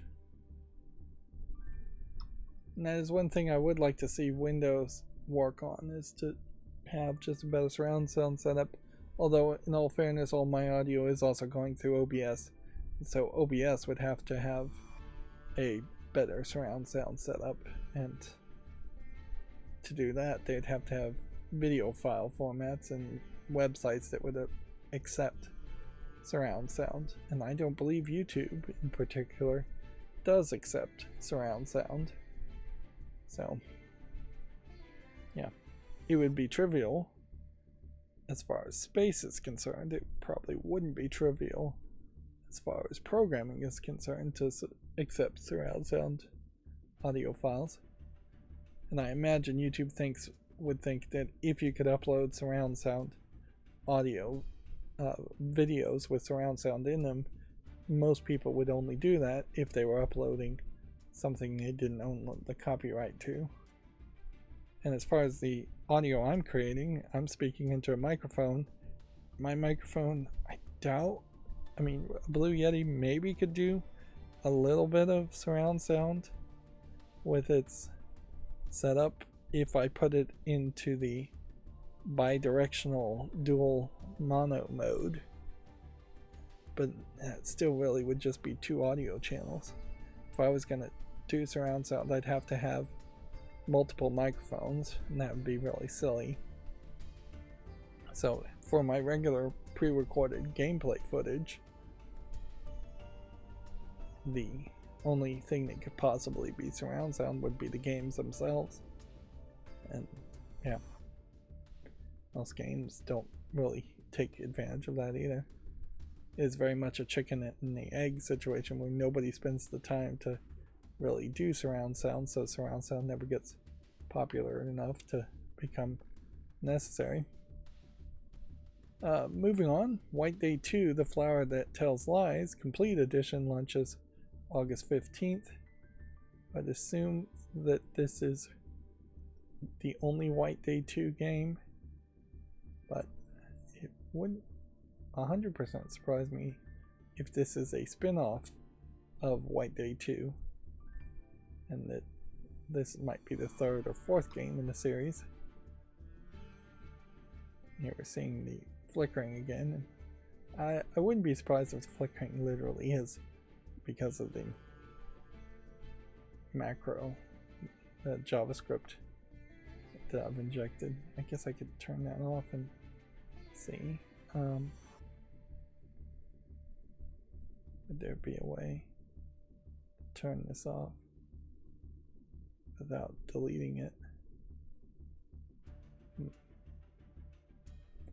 I don't want to delete that code. That took a lot of work to get to that point.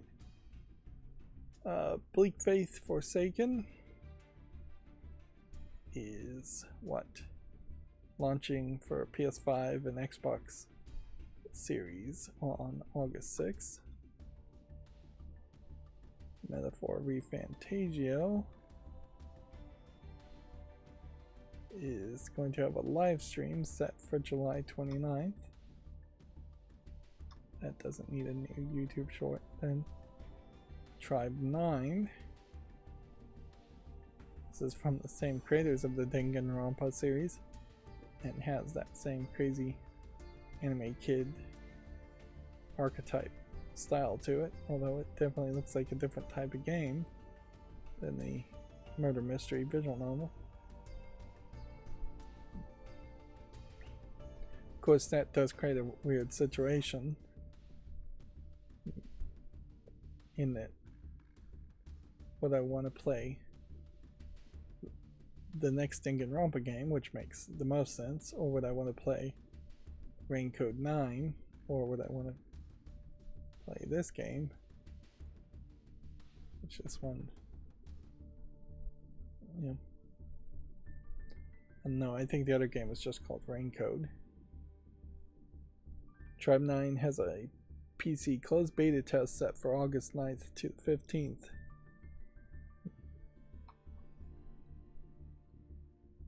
The Famitsu review scores for issue 1859 are out, giving a game that I'm not even going to bother to try and pronounce for the Switch 30 out of 40. Jet Rider for the PS4 and 5 and Switch 31 out of 40. And Kunitsu Gama Path of the Goddess for the PS5 and Xbox Series and Xbox One and PS4, a 34 out of 40, which is a little high. But definitely not a lot of games coming out this week being reviewed by Famitsu. It does seem like there's a lull. I don't know if that has anything to do with the Steam Summer Sale. It may just have to do with timing. It may also have to do with the Tokyo Game Show, either recently having happened or about to happen, which it does say quite a lot as far as I don't even know when it has happened or not. A shoot-'em-up game, Bounty Sisters, launches in 2025 in Japan for the Switch and PC. It does look like it is going for fairly lewd art style. Catch people's attention.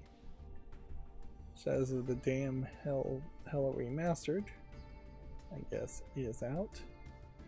Or it's launching October 31st. So it's not out yet. The Humble Games laying off staff in restructuring effort, being updated by Matsu. Also, the Run Got Next. Ooh, this is an interesting basketball game with, it looks like it has at least 2 or 3 kind of interesting characters.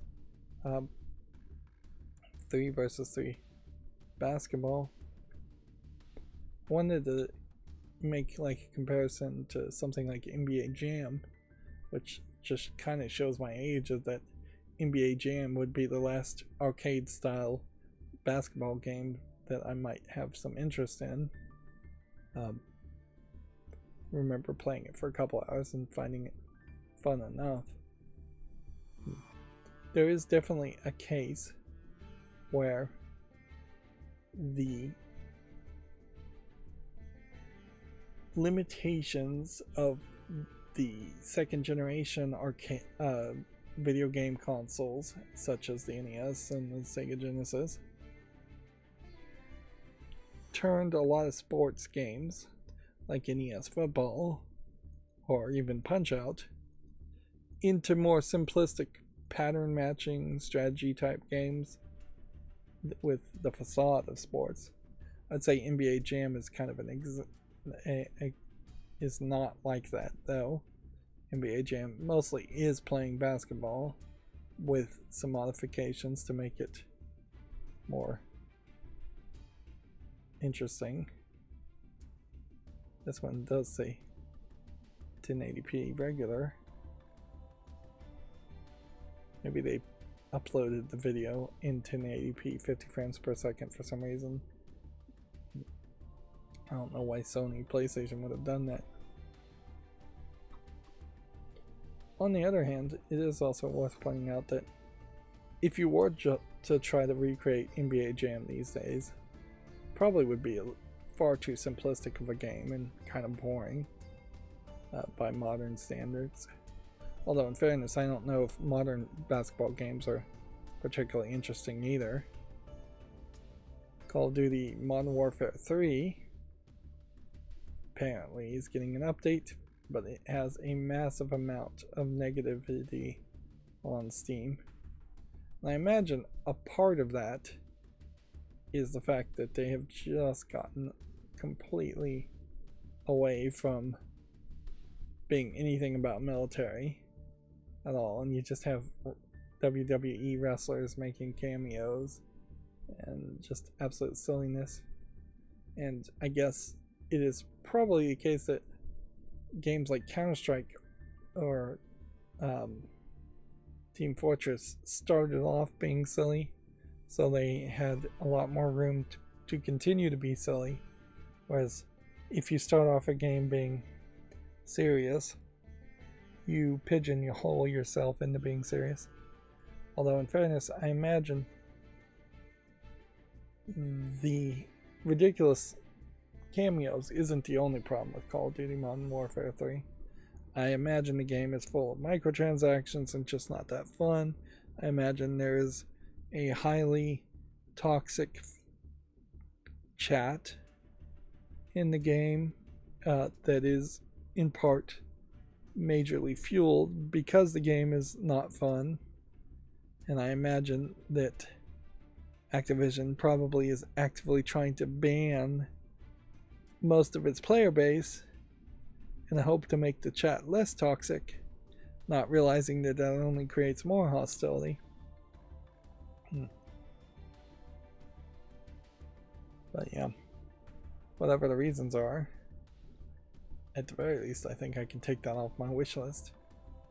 I have no desire to play something that poorly reviewed. Yep. It's coming to Xbox Game Pass on July 24th.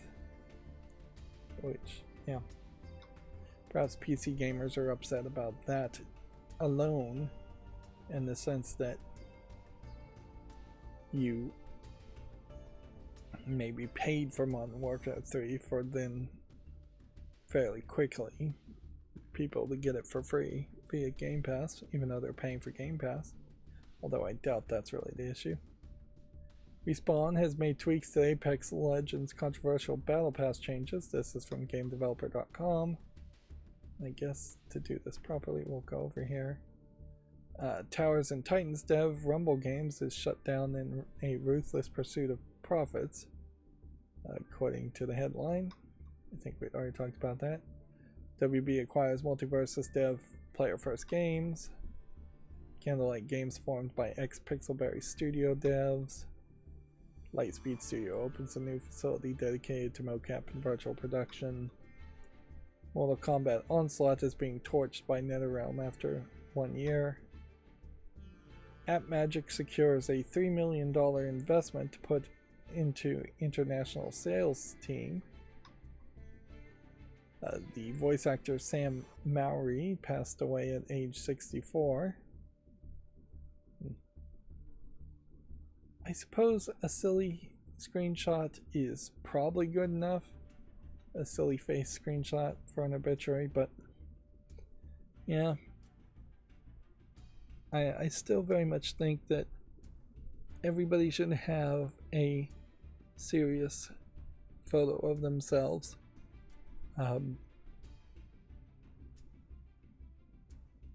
Just for in case they die. Something relatively recent.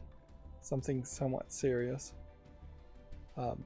Otherwise, you're going to end up with just no photo, which in most cases, most funerals probably could do without a photo, but a serious photo just for a memento for people is also recommended, even if you are a silly person most of the time.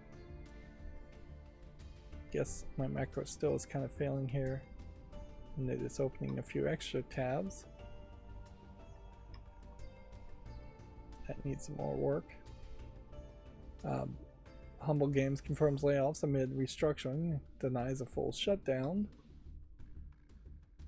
There's a report that Roblox employees are worried it isn't doing enough to stop child predators. Of course, employees are always going to feel that way, and some employee will say anything you want them to say about their company, and will think almost anything about their company without really knowing. And in fairness, most companies are going to keep that whole division and what is being done to stop child predators a secret. You're not going to broadcast that to every single employee. HR in particular tends to work fairly secretively in almost every company, and a lot of times I think what HR and IT often are doing is just reading through every other employee's emails to look for any inappropriateness. Which, yeah, definitely those emails are not private. Mario plus Rabbids creator director departs Ubisoft Milan after 25 years. That is actually a shockingly long amount of time for anybody to stay at one place in the game industry, or even stay in the game industry. The former Epic Games exec Alan Tascan is the new president of Netflix Games. And Twitch updated its sexual harassment policy and moderation tools. Alright, well, suppose, let me just double check that we have covered all the news. Nope, there's some more tabs over here. Call of Duty Season 5 launches as Modern Warfare 3 joins Game Pass. EA Sports FC 24 topped physical game sales in Europe in the first half of 2024. Crash Bandicoot Insane Trilogy reportedly hits Game Pass on August 8th. A new PS5 beta adds custom 3D audio profiles, plus adaptive controller charging for slim model. There's a video discussion here that I don't care about from Video Games Chronicles. Mario's plus Rabbids lead David Solani has left Ubisoft. New multiverses content for Barbie and others found in Datamine. Let's see, Shadows of the Damned Hella Remastered, release date is confirmed. There's a lot of hope that Shadows of the Damned Remastered would catch more people's attention, but it probably wouldn't. As a game that flopped before, the only thing it's got going for it is that if it's released relatively in a lucky spot, it may not be that much competition. But I seriously doubt anybody should be expecting it to be a major success. It's crazy. It's lucky to even have a remastered made from it. And then we found out Nintendo's new Gashapon toys can be used as extra parts for real controllers. Alright, and so with that, that should be all the tabs in that window. Well, I was going to say let me check my Twitter and see if there's any new news, but you know what? We've been going way too long with nearly an hour of just breaks happening. So now is definitely the time to end. That's going to be it for this stream. As always, I ask you to like, share, subscribe, comment, and keep on watching. Thanks.